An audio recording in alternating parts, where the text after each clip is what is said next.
So this is how you can use a microphone in a Capcut on your iPad. Let's get started. If you are new on this channel, make sure you are subscribed and part of the Foxtecc community because we have so many tutorials which you're going to most definitely benefit from.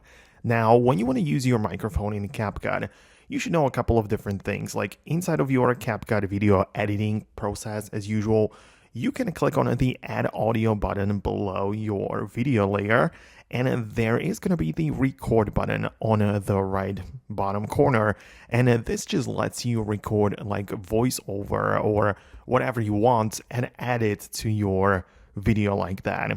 So you can use it like that. Of course, it will use your built-in iPad's microphone. So if you have something like a third-party mic, make sure you do connect it to your iPad, but also make sure you choose the proper input method.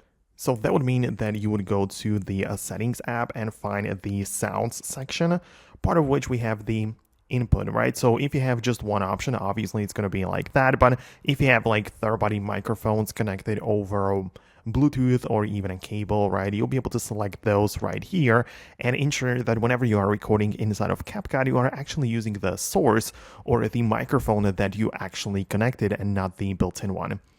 But at the end of the day, that's how it works. Let me know in the comments below if you managed to do it. And just like always, in case of any additional questions, you can leave them below. And thanks a lot for watching. Stay tuned and I'll see you later.